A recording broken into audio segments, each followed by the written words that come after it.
You must know that first. Can't nothing and nobody fade what we trying to do and what we about to do.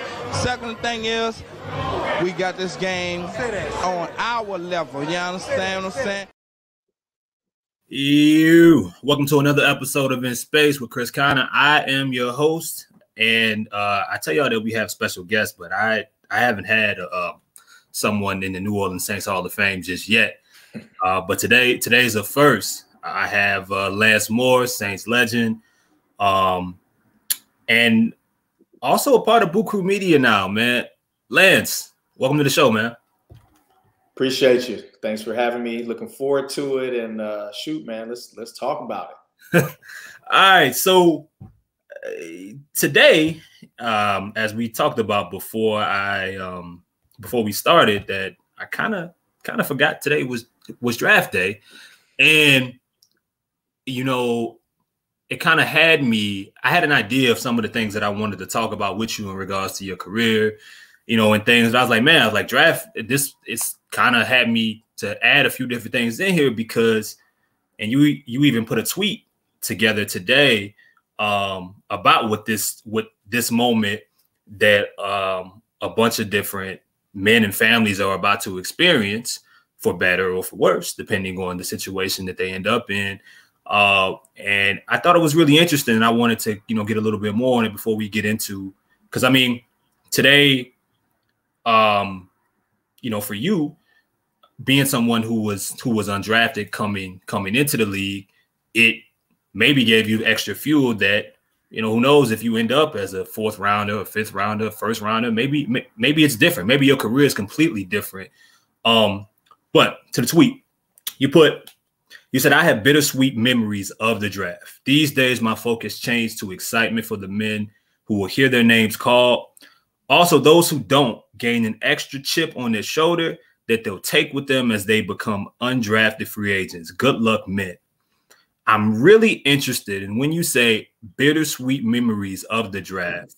What does this weekend, what range of emotions does it bring you through when you think about where you were at? I mean, we're talking almost 20 years ago.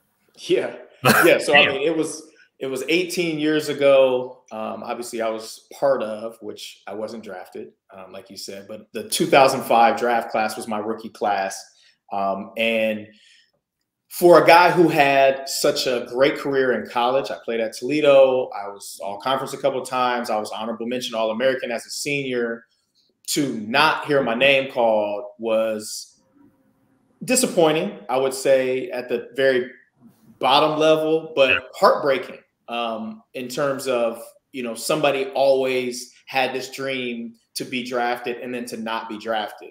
Obviously, I had some injury situations that I had to go through as far as getting ready for the draft process. And I really 100% wholeheartedly feel like that is a big part of the reason why I wasn't drafted, not because I wasn't good enough, but because I was hurt coming out. I had a surgery in January of 2005. I went to the combine but was not able to compete. So the scouts and all of the coaches and everybody could not see next to the guys from the bigger schools. And I also wasn't able to compete at the All-Star games. I was invited to 2 All-Star games my senior year, but I was hurt. So I couldn't, another situation where I could not show my talent and my skill next to the guys from the bigger schools. So still a good time, right? Because it was a time that I figured my career would transition from collegiate to pro. And I just didn't know how it was going to happen. My agent was real with me, and he said, look, we might be a late round draft or we might go undrafted. But the idea is to get an opportunity. And what we do with that opportunity, no matter how it comes about, whether you're a 5th, 6th, 7th round draft pick, or if you're an undrafted or even a tryout guy, which we didn't think I was going to be a tryout guy. My tape was too good to at least not get an undrafted free agency deal. And so going into the draft, I had hopes, obviously, but I was realistic about the potential to not be drafted. So it hurt, but I don't think it hurt as bad as if I put all of my eggs in that one basket thinking like it's draft or bust. And then I, end up not being drafted. So as soon as the draft was over, I'm gonna go back. During the draft in the later rounds, I had 3 or 4 teams calling me. Cincinnati called me, Buffalo called me, Kansas City called me. I don't remember the 4th team, Chicago or somebody. They all called me in like the 4th, 5th, 6th round saying like, we've got X amount of picks left. We're thinking about taking you. And then Buffalo, the receiver coach coming from Buffalo, and he's like, we got 4 picks left in the draft. I'm going to do everything that I can to make sure that you're one of our picks. So you kind of take that with a grain of salt a little bit because you know that the coaches aren't making the draft selections. Right. The coach, especially a position coach. Now, obviously, I didn't know how the NFL worked as far as structure back then, but I realized like, the receiver coach, he's only going to have so much pull here. Like, he's not going to be the one that's taking the card to the GM, and the GM is like, okay, this is the guy that we're drafting. So my hopes were definitely up as the draft went on, and later, like, you know, come on. There's only so many picks left. But then you start to realize, well, if I'm drafted, I'm going to that specific place. There's no negotiation that goes on as far as signing bonus or looking at rosters from top to bottom to see what guys are already there and who I'd have to compete with as far as spots goes. And so the reality was, once you get to a certain point in the late 6th and even into the 7th round, outside of signing bonus, you kind of want to maybe go free agent. So then you can kind of have a little bit of say in where you go in the situation that you're going into. And that was a big thing that my agent talked about. Like, hey, man, it's not the end of the world. Like, we're going to have some say now as far as where we go and looking at who's already there and who you're going to have to compete with as far as roster spots go. So he did a great job of kind of managing expectation and really managing disappointment, because I was upset. I was like, man, like, ain't no way that all of these jokers that got drafted are better than me. Like, there's no way. And then I started looking at the receivers that got drafted. I'm like, come on. And then there was like a couple kickers and a punter or something. It really pissed me off a little bit, but control what you can control. That's something that I've always, you know, tried to live by, and something that I talk to my kids about, or talk to the guys that I train about, or even guys that I'm just hanging out with, working with, or playing pickup basketball with when they're worried about these other things. I'm like, bro, control what you can control. And that really, really helped me a lot. So, you know, don't get drafted. Have these teams calling. Then after the draft ends, my agent's like, I'm on the phone now. And he's talking to the Bengals. He's talking to the Browns. He's talking to 3 or 4 other teams. And we kind of limited it down to, I want to say it was Kansas City, Buffalo, Cleveland, and Cincinnati.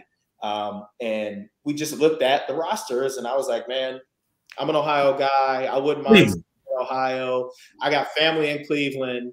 And so that ended up being, you know, the spot that we chose. All the signing bonuses were kind of similar. I ended up signing for $2,000, by the way.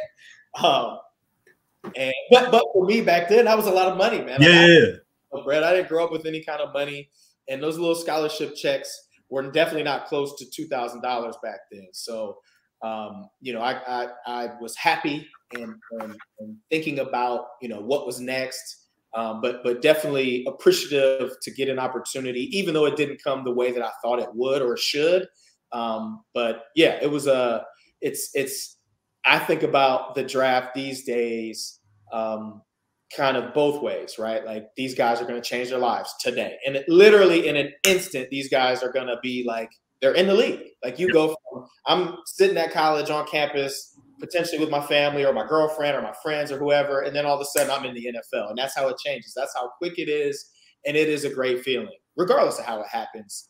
But then I also think back of like, damn, man, I should have gotten drafted. Like, come on, man. Like, you can't tell me, especially after the career that I had in the league, like, you can't tell me that I wasn't worthy of one of those spots. But so, and we're going to talk about, like, you know, parts of you know, your time in New Orleans. And, you know, look, one of the things I'm curious about, because to me, one of the things that ended up working maybe against you outside of the injury history, but ended up helping you one way or another as you started to really, like, you know, get the opportunity and earn the opportunity, and last in the league. I played 8 years in New Orleans. Was, I feel like around that time, around 05, 06, and maybe been a little bit before, a little bit afterwards, the wide receiver position slowly started to like evolve. It started to expand a little bit. Like, now we look and there's like the slot position is it's a position, right? Like it's a prototype on the offensive side of the ball and the defensive side of the ball. You got slot corners, you have slot receivers. And look, I mean, guys that were maybe under 6 feet that didn't run a 4.3, didn't run a 4.2, or maybe were 200 pounds, a little bit under. Like at that time, like it was tough. People, draft evaluators would say, all right, well, you're too small, play for a small school. But slowly but surely, you started to see guys that maybe weren't the fastest, maybe didn't have the, weren't blessed with, the gifts of a Randy Moss or a T.O. really get the chance to be an opportunity and not just be just a utility guy, like be a complete receiver. You became one of those individuals. Do you remember a time, or do you remember? Because that's my perspective, and I thought like years later, I was like, damn, all right, now I see 5'7" guys, I see a 5'8" guy on almost every team now, or 5'9" guy, a guy my height, like having an opportunity to really play. I'm watching Hard Knocks, and Danny Amendola is fighting for his life just to make the team on the Cowboys. A couple years later, he's competing for a Super Bowl. He's a big part of a team. Things like that. Undrafted guys across the board. For you, what do you think about the position, about the wide receiving position? What changes did you see, and how much do you think it helped you in your journey? Well, I think it started to change probably in the late 90s, early 2000s. I'm thinking of The Greatest Show on Turf. I'm thinking Mike Martz. I'm thinking, obviously they had Torrey Holt and Isaac Bruce, but that slot receiver was Oz Hakeem. A lot of people don't remember, but Oz was with us in 05. He was our slot back then. And Oz, I learned so much from him. Like just watching him work, watching how he would transition, just the little nuances to the slot position because I didn't play a lot of slot receiver, believe it or not. Like when I went to college, I was a slot receiver, but I ended up playing X. I was an outside guy 90% of the time in college. Yeah. And it's not that I didn't know how to play in the slot. I mean, I had to do a little bit of it too, but I was more comfortable on the outside. But the prototypical wide receiver thing, I think, started to change in the early 2000s.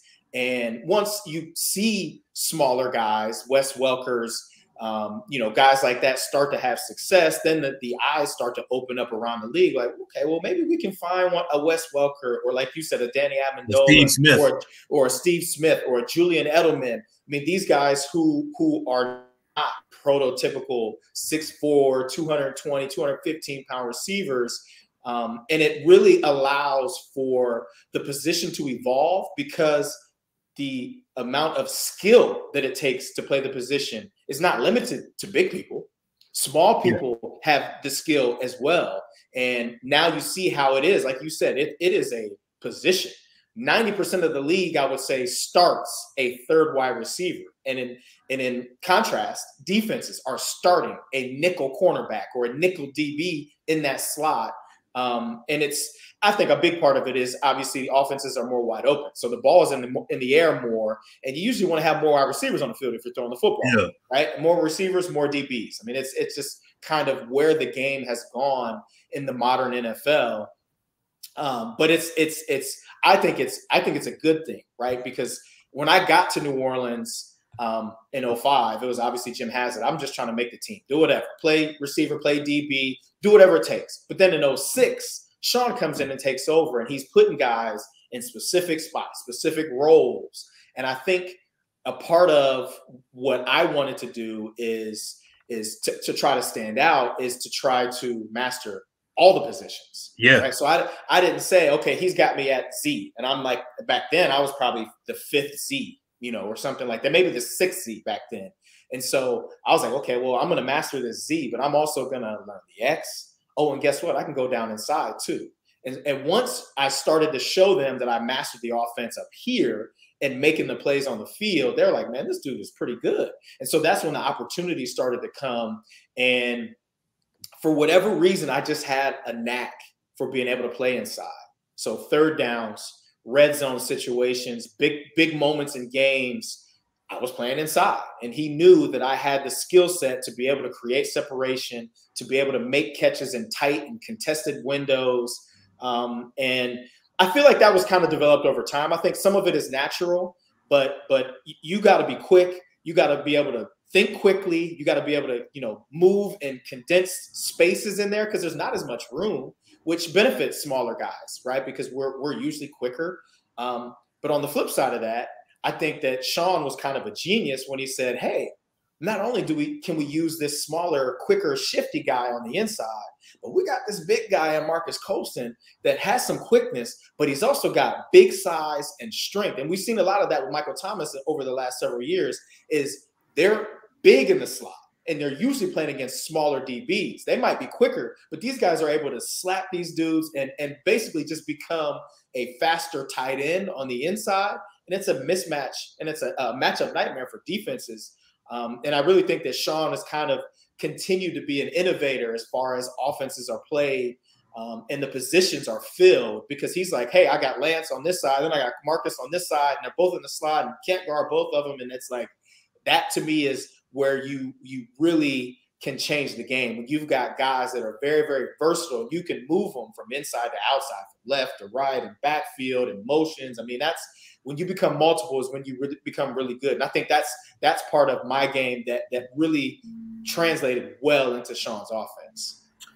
So in that offense, you lasted 8 years, and it's crazy because I was thinking before the show, I'm like, I started thinking about all the different faces from just specifically in that, like out of that, in that room from the wide receiver position that been in and out. Like when you get there, Joe Horn's the guy. Yep. Right. Joe Horn's there in 2006 when you guys make the NFC Championship. I think he was hurt in the playoffs. And then he ends up going to Atlanta the next year. In 2006, when Sean gets there, I think Dante Stallworth makes it to training camp. He ends up getting traded. He's gone.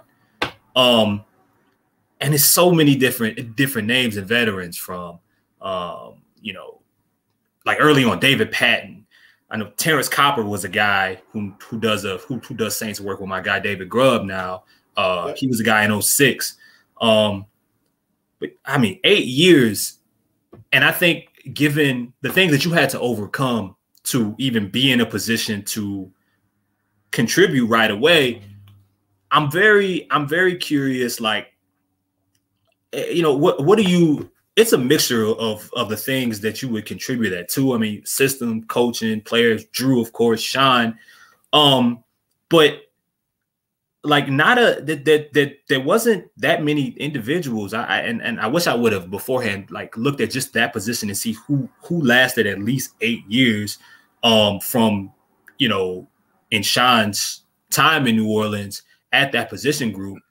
What do you attribute to lasting that long? Because between running back and wide receiver, I mean, it was a lot of guys getting opportunity undrafted or late rounds, whether you was a veteran, you drafted, some guys early, some worked out, some didn't. How did you last 8 years? I mean, first and foremost, there's some luck associated with it. Like, I don't want to just say like, oh, it was all me. Like, I was a dog and I did my thing every day. And like, that's the reason why I stayed. Like, I think all of those things that you mentioned, right?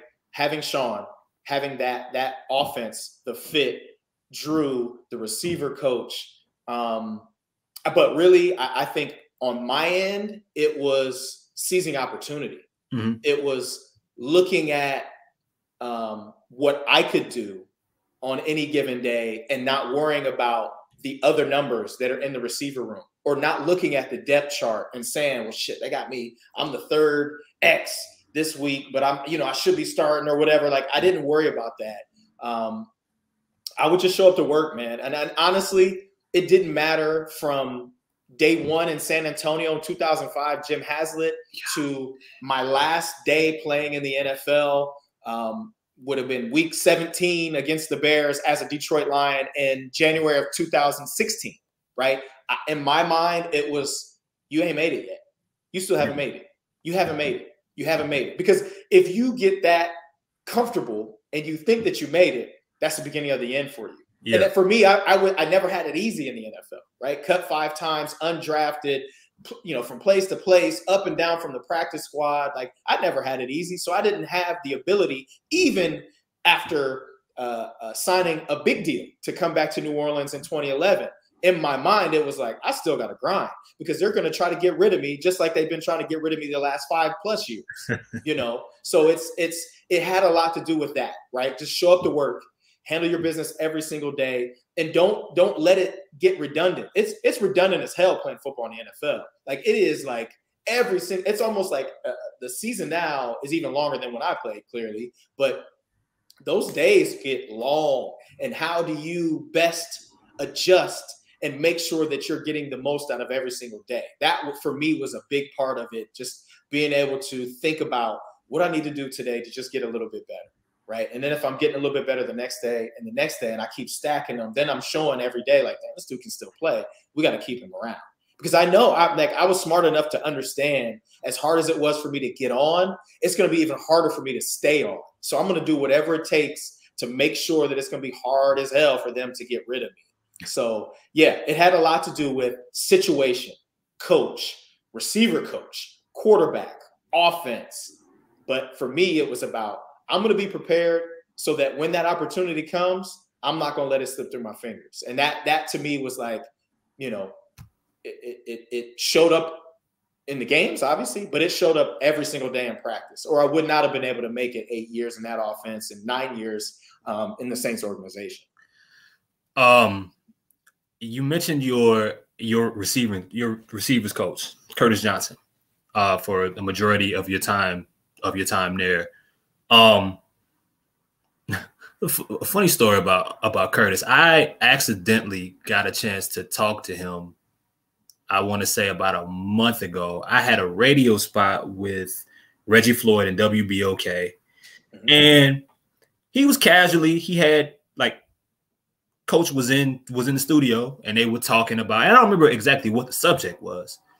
And then, I hear Curtis Johnson. I'm thinking maybe it's a different Curtis Johnson, because when I start talking to him, he's asking me questions like he knows me. We're just having a back and forth, and I'm like, and I stopped him. I was like, "Are you the Curtis Johnson?" And he just started laughing, all humble, and and shit. Like, I was, and it really threw me for a loop, because I couldn't. It didn't register right away, and he carried himself like just a regular dude, regular individual. He was talking to me like I had known him for 3 years, 5 years. I'm curious from your perspective, because Curtis, I don't think, like, when we look back at that era, he's someone who was one of the most underrated, I think, assets and additions to the entire ordeal. Like, people forget. All right, yeah, he was a wide receivers coach. I know he came back as like a senior assistant later on, I think a couple years ago. But he joins the fold in 2006 after leaving the U. He was in Miami, playing like coaching some of the best dudes that eventually entered the league. Some of your contemporaries, Andre Johnson, Reggie Wayne, and Santana Moss. That he was their coach. And then he gets to New Orleans. How was it being coached by him? What was that experience like, and what did he do to help you out through your time? Man, I owe so much of my career to CJ. Like, I can't even explain. Like, I'm getting goosebumps, because he is the ultimate receiver coach. Now, he's a little bit old school, and he came from college, right? So it was a wake up call, I think, for him coming into the NFL and thinking he was going to be able to talk to grown men in no kind of way. And the craziest thing about CJ doesn't cuss, right? But he would say things in such a way that it's like, man, he might as well have just cussed me out for how he just spoke to me. But you know what? I was always kind of, back then, 2006, I was always kind of like the quiet one, take it all in. I'm not talking back. I'm yes, sir. I'm gonna do everything that he tells me. But I was viewing some of the situations that transpired with him and other players who I'm not going to name, but there was definitely a couple of situations in that 06 offseason where like he was getting ready to get beat up probably by a couple players. Let's just say that. But he could do that because he loved the guys and he wanted you to be great. And if he saw it in you, he coached you hard. But you know what? He coached everybody hard. It didn't matter who you were, undrafted, first round, seventh round, Colston, Devery, Meacham. It did not matter. He's going to coach every single guy as hard as humanly possible. And the one thing that he always said was, don't let my expectations for you be higher than your own expectations for you. And I always, like, I still use that to this day because it's disappointing when you see something in somebody, but they either can't or won't see it in themselves. And so he didn't ever have to do that to me because I'm always like, I was always on the grind. Yeah. Like, I'm going to do it. And if he spoke up to me about something, man, I'm disappointed in you. You need to do X, Y, and Z. I took it to heart because I knew that he genuinely loved me and cared about me and wanted the best for me. And if he was disappointed, then I got to get it right. And you talk about a guy that can see anything on film or on the field and talk to you about it right away, or any kind of adjustments, or like, it's just, to me, he is the ultimate wide receiver coach. A little bit crazy, a little bit quirky, a little bit funny, but he knows his stuff. He knows how to get the best out of guys. And it was just fun. Like it was so fun to be around him and to be one of his guys. And we had a blast, man. And those receiver meetings with Colston and Devery and Kopp and Meacham and Roby, even back to the Joe Horn days and Michael Lewis and Nate Poole even. I mean, like all these old school guys.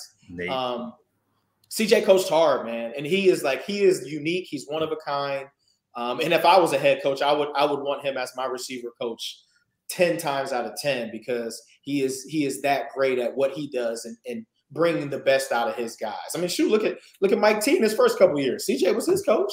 Yeah. You know what I'm saying? So it's like, you know that this guy knows what he's talking about. He knows how to get the best out of guys. And, I believe he's coaching in the USFL right now. So, yeah, the Houston Gamblers. He wasn't going to stay out long. I've talked to him a bunch of times this offseason. Man, I don't know if I'm going to come back, or I don't know if Sean's going to bring me back. And I'm enjoying this retirement. I'm like, yeah, you ain't going to stay away too long, man. You got too much game to give. And he loves it. And obviously that's why he's back coaching. Shout out to Coach, man. I gotta connect with him and get him on the show, man. New Orleans, for sure. New Orleans legend, man. So here's where I show a bunch of highlights, and you are gonna tell me the year, okay, that this was, because some of these I think I remember and I can guess. Some of them I may not be able to, but I want to know the year and I want to know the dance because your nickname. So my cousin, shout out to my cousin Jamal. We would text during your prime a lot, and.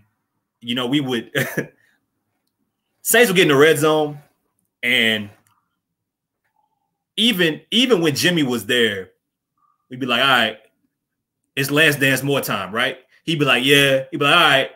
And then we get highlights across the board. And then I started thinking, once again for this show, and it's funny that you mentioned how you mastered all the different positions, right? Because you were outside catching fade routes at 5'9" in the red zone.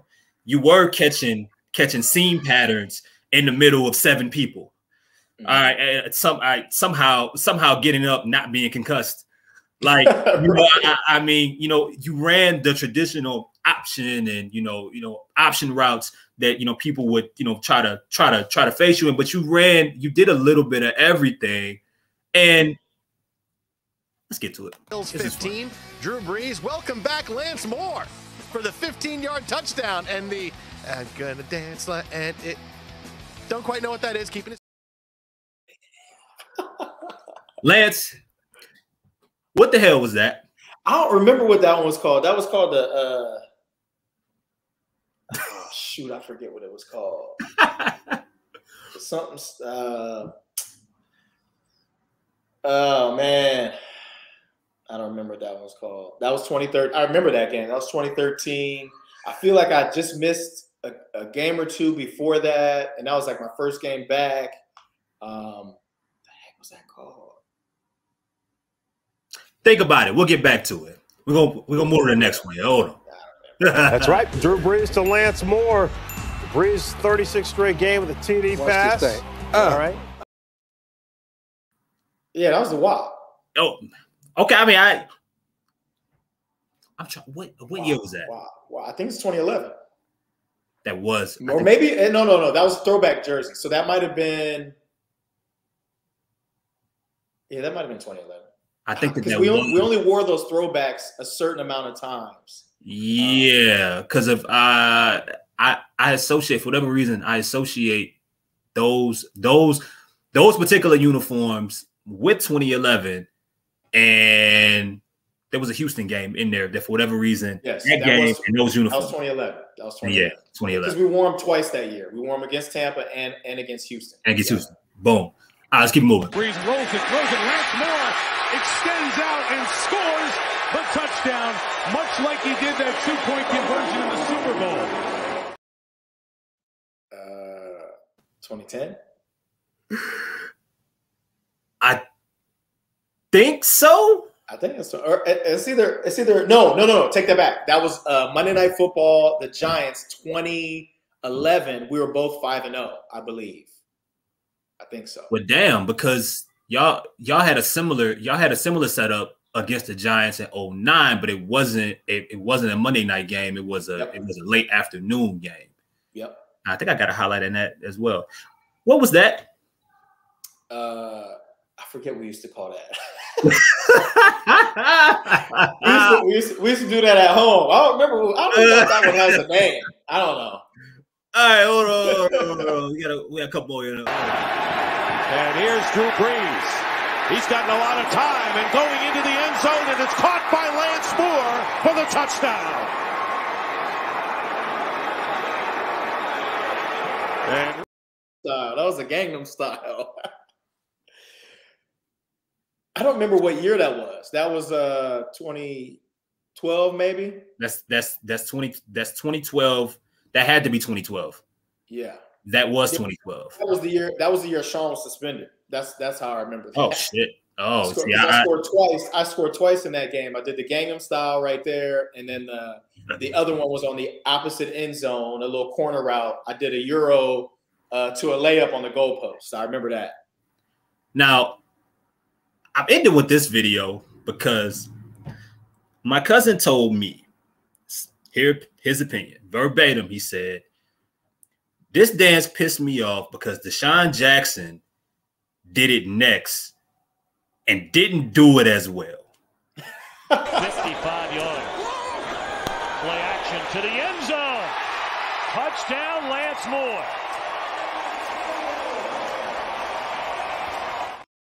2009, New York Giants, the jerk. Yeah. Jerk. Yeah.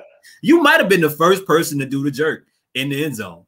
I mean, maybe. I definitely was the first to do the Hingle McCringleberry. I know that. I was the first one to do that. Absolutely. I would say that's correct. People are still doing that, by the way. How long ago did I do that? 10 years ago, I did that dance. 2013. Last game of the season against Tampa. Kenny Stills and I both got fined $700-800. We both got yelled at on the sideline for a 15-yard unsportsmanlike penalty, but I got onto the show as a result of doing that touchdown dance. So I guess losing that money was worth it. Maybe it's never worth it, Lance. It's never worth it. But I mean, you know, for that, hey, I mean, your first signing bonus once was $2,000. Correct. Let's keep it in perspective here, brother. All right. Right. This isn't a video, but this was fun.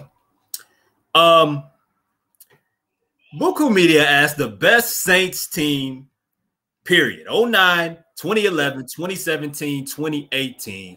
You replied 2011, and honestly, I don't think it's that close. One thing I got to ask you about 2011. 2011 San Fran game. You didn't play, right? I was hurt. I had you were hurt. Yep. Did you hurt yourself the week before against Detroit? Am I reading that right? Or was that before? When'd you get hurt? I feel like I missed that game too, because I was gonna be back potentially for the NFC Championship game the following weekend. But yeah, I was hurt. But to that tweet, I was a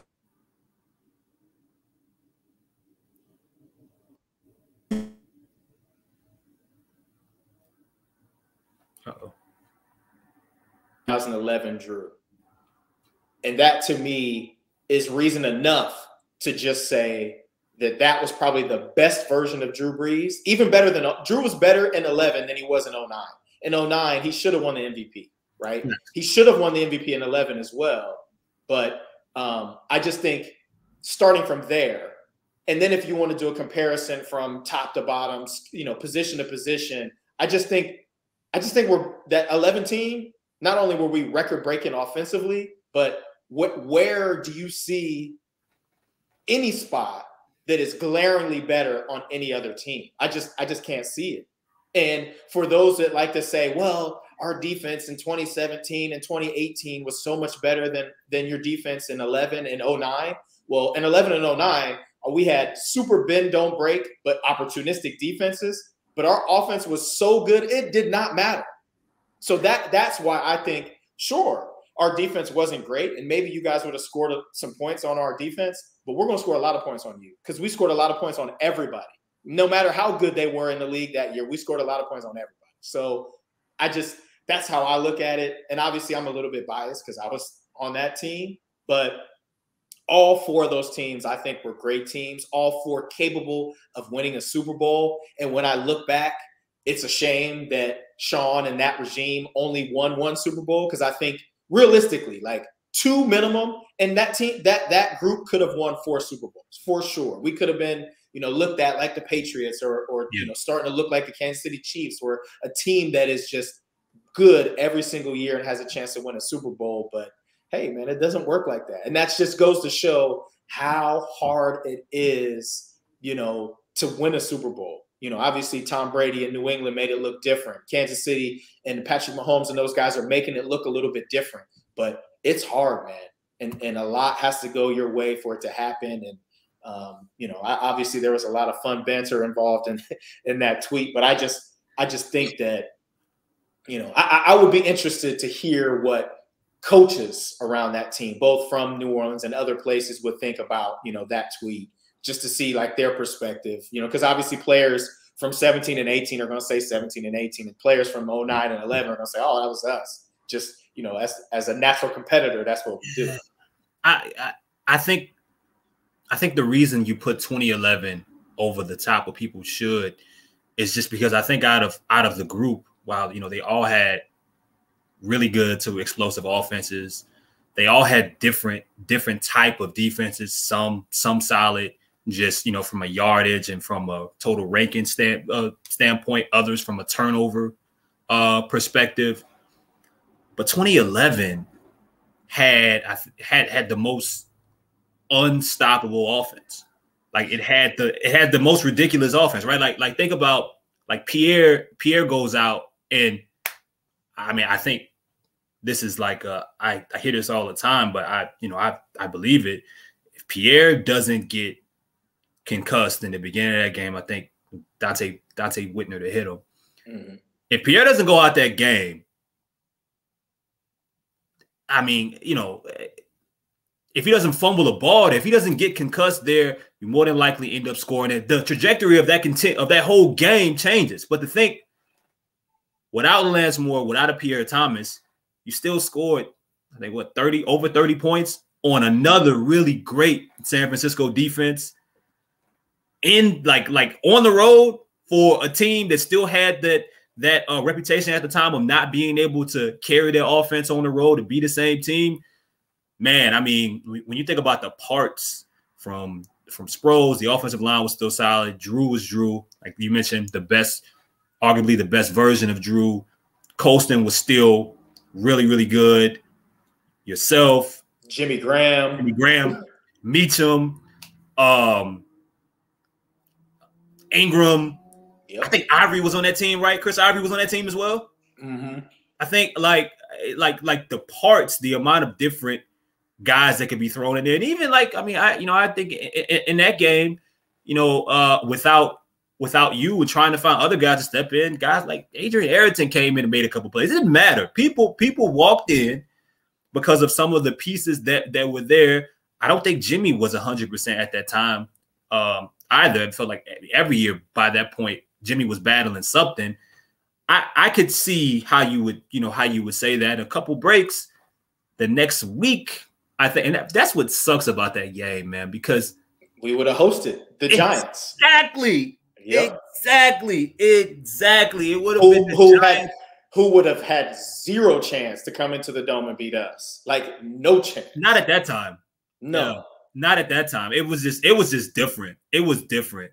It was absolutely different, man. So that's what's crazy about that. I kept looking. I'm like, wait. I was like, yo, because I don't remember if that game was a Saturday or a Sunday game, but you kept. Once the Giants ended up winning, was like, man, you are one break here away from having an NFC Championship game once again in New Orleans. That would have been totally different, but it is what it is. I digress. I'm just curious about that. It's definitely a good debate. It's like the team that actually wins the Super Bowl isn't even talked about. Like the main discussion, right? Like that's what's crazy about this whole discussion. The main discussion in this debate is 18 versus 11. That's the debate. The team that won the Super Bowl is like third or fourth. Like no one even breaks that team. Right. I mean, it is pretty crazy, but to me, it's real. Like, sure, that 2009 team was special. We had some talent. Obviously, we had a lot of things going for us early in that year, and we felt like we could beat anybody. I just think from top to bottom that 11 team was crazy. Yeah, and it's just I mean I feel like it's okay. Like we were the best team in 2009. You know what I mean? That was it. We only had to be the best team that year. But if you're talking about best ever, I mean, I don't really have any problem saying it was 2011. I get it, man. All right, man. We're gonna close out with a game that I call Space Shuttle. It's just quick questions, quick answers, and then I'm gonna ask you about your work or what you got upcoming here with BKM. As I'm happy to have you part of the family, man. Favorite route to run, favorite route to catch. Mm-hmm. Favorite routes, I would say double moves. Like I don't have a specific I love running the in route or I love running a post route or a go route. I liked running, keeping the defense off balance, not giving the defense something to take right away, or giving the defense something to take right away, giving them the cheese, let them take it, and then I'm going to go do something else. Whether it's a slant go, out and up, any of the different number of double moves that we ran in New Orleans, because I felt like I was a craftsman as far as running routes. Like that was like my thing. I'm a route runner. I'm going to be able to sell whatever I need to sell to get open. And so the double moves allowed me a lot more ability to be able to go ahead and be the best actor that I could be. So those are my favorite ones. And the favorite routes to catch were red zone routes. I mean, the ones that I have better chances of scoring touchdowns. And to me, it didn't matter if it was in traffic, wide open, tap your feet at the back of the end zone, toe drag. It didn't matter. Just anywhere where I got a chance to score. Those are my favorite ones. Most difficult DB matchup for you in your career? Revis. I think that's a fair answer. Uh-oh.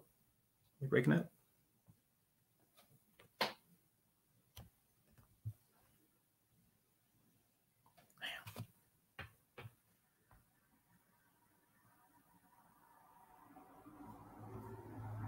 He could match up with anybody at any time. So, I'm not too proud or too good to say like, no, nobody gave me a hard time. I think Revis he was patient, he was strong, he was physical when he needed.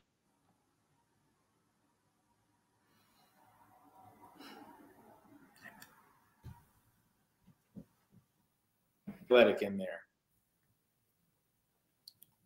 All right. Okay, we back now. We were breaking up just a little bit there. Lance, you still here? Yep. Cool. Okay. Favorite zone coverage to attack? I mean, I guess cover two, because I was the guy that was running down the seam and hitting, taking that middle hole a lot and getting some big completions. But really any zone coverage. I mean, to me, zone coverage was very, very easy because I have a great feel and I understand zone coverages and rotations and things like that. And it's really about finding a vacated piece of space within the structure of whatever you're trying to do in the concept offensively. But I always had a really, really good feel against zone. As well as the quickness and the ability to get open against man. But to me, I guess if I had to pick one, cover two, but to me, zone coverage in general was a lot easier. And we'll wrap up with favorite place to play other than New Orleans. Oh, I mean, winning in Atlanta was pretty sweet. I knew you would do that. Bro, we would always winning there by midway through the fourth quarter if we were winning, or like early in overtime if the sense was we're going to win, because we won some overtime games there. It really felt like home games. Like the Saints fans always showed up in Atlanta, and the Atlanta fans would start to go home and trickle out, and it would just like we would take over the Georgia Dome, and I guess now it's Mercedes-Benz Stadium. But winning in Atlanta for sure was probably my favorite place to go and play. All right, man. We'll close out with man, you're a part of Boo Crew now. What do you have planned? What's the, I mean, is there a show on the way? What can we expect from you as football season slowly starts to, with the draft is live now, and we're going to be, before we know it, we're going to be talking about training camps and getting ready to watch football be kicked off again. Yeah. I mean, it's another piece to my media puzzle that goes along with WDSU, but doing a couple of podcasts, monthly podcasts with Chris and those guys over there. And then also going to be doing a monthly fan Q&A, which is going to start next week. We'll have draft coverage this weekend, but I'm planning on Tuesday or Thursday of next week doing my first Q&A, and I can't quite give away who is going to come on with me and answer some fans' questions, but potentially a pretty notable former Saints player. And so, I believe we'll have some questions ahead of time, and then other questions will be taken live. But looking forward to that, and probably doing a couple other little spots and breakdowns as the season goes along, and really kind of wherever I'm on with you today, or whoever needs me. And I think eventually I'm going to jump on here and talk to the guys about the Pelicans and what they got going on. I mean, I'm a man of many trades, so I'll talk about it all, and just looking forward to it for sure. It's fun work, and good to be with you guys, and looking forward to the next several months, and hopefully we got some good news coming this weekend, and then more good news to kind of lead into the season. For sure, man. Well, Lance, I appreciate you stopping in, man. Shout out to our guys at DraftKings Sportsbook, our sponsors with New York Life, Birdsall Law Firm. And yeah, man, look forward to seeing what you got cooking up once again, man. It's an honor to have you on, man. It's it's a legend. First one of hopefully the start of legends that I bring on the show. But appreciate you, man. Y'all please get in the comments. Curious to see if you haven't already commented, what's your favorite Saints team? What's your favorite Lance Moore moment? What's your favorite Lance Moore season? Why didn't he make a Pro Bowl? He had a specific year. He finished over 1,000 yards, 10 touchdowns. It's not supposed to happen when you're 5'9". They do not allow that. You are supposed to, at that period of time, make a Pro Bowl. But I'm sure he'll have more than enough time to talk about that. Until next time, we out here, y'all.